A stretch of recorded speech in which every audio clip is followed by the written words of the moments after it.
Dressing कर देते हैं इसकी। ये देखें बहुत ही खूबसूरत ये रेडी हुआ है।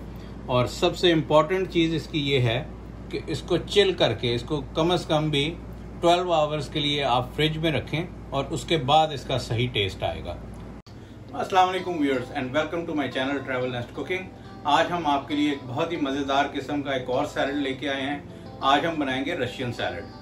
और अगर आपको ये मेरी रेसिपी पसंद आती है तो प्लीज़ लाइक कीजिए, शेयर कीजिए, और जिन लोगों ने अभी तक मेरा चैनल सब्सक्राइब नहीं किया वो चैनल को सब्सक्राइब कर लें और बेल आइकन का बटन दबाना ना भूलें ताकि आइंदा आने वाली तमाम वीडियोस मिलती रहें। उसके अलावा जिन लोगों को मेरे ब्लॉग पसंद आते हैं तो प्लीज़ उस पर कॉमेंट ज़रूर कीजिए। अगर आपको अच्छा लगता है तो अच्छा कॉमेंट्स कीजिए, अगर बुरा लगता है तो जो भी आपका दिल करता है वो आप कॉमेंट कर सकते हैं।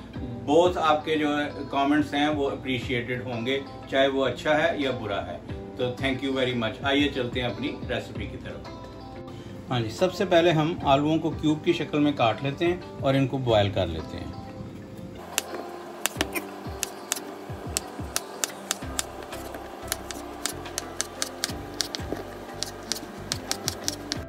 ये आलू सबसे पहले बॉयल कर लेते हैं।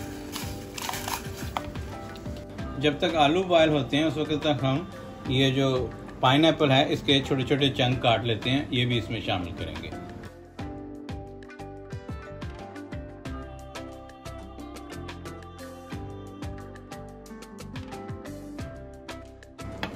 ये देखें, इसको एक बाउल में शामिल कर लेते हैं।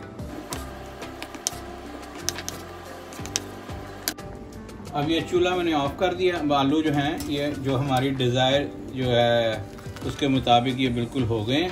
बेहतरीन किस्म के, ये ना बिल्कुल सॉफ्ट होने चाहिए और ना हार्ड। ये देखें बेहतरीन हो गए। और जो ये मिक्स वेजिटेबल्स हैं ये इसमें शामिल कर देते हैं और इसको 2 मिनट के लिए बॉयल करना है सिर्फ। और ये चूल्हा ऑन कर देते हैं। अब ये जो आलू हैं ये ठंडे पानी के नीचे हमने रिंस कर लिए हैं और ये ठंडे हो गए हैं। तो अब इसको भी इसमें शामिल कर लेते हैं।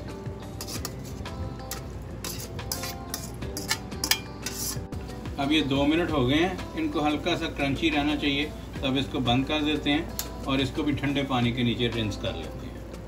ये देखें ठंडे पानी के नीचे ये मैंने सारी वेजिटेबल रिंस कर ली हैं। अब इसको इसमें शामिल कर देते हैं।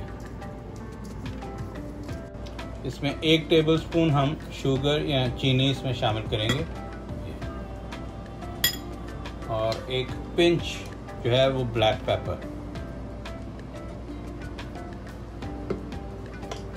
और उसके अलावा जो सॉल्ट है ये भी 1 पिंच सॉल्ट। ये बस। और इसके अलावा हम मेयोनीज इसमें तकरीबन 5 टेबलस्पून जो है ये मेयोनीज इसमें शामिल करेंगे।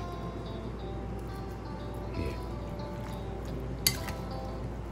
और इसको सॉफ्ट करने के लिए ये हैवी क्रीम है, ये थोड़ी सी हैवी क्रीम जो है इसमें तकरीबन 2 टेबलस्पून हैवी क्रीम ये शामिल की।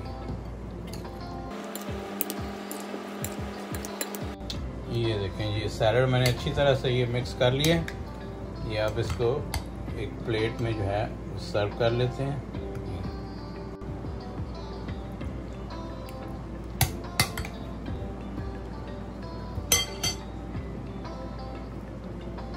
ये इससे ड्रेसिंग कर देते हैं इसकी। ये देखें बहुत ही खूबसूरत ये रेडी हुआ है। तो रशियन सैलड जब भी आपने खाना है तो ये इस चीज़ को आप ज़रूर जहन में रखिएगा कि इसको कम से कम भी 12 आवर के लिए आप रखें फ्रिज में और उसके बाद सर्व कीजिए और ये असल टेस्ट आपको आएगा। अगर आपको ये मेरी रेसिपी पसंद आई है तो प्लीज़ लाइक कीजिए, शेयर कीजिए, और जिन लोगों ने अभी तक मेरे चैनल को सब्सक्राइब नहीं किया वो चैनल को सब्सक्राइब कर लें और बेल आइकन का बटन दबाना ना भूलें ताकि आगे आने वाली तमाम वीडियोज़ आपको मिलती रहें।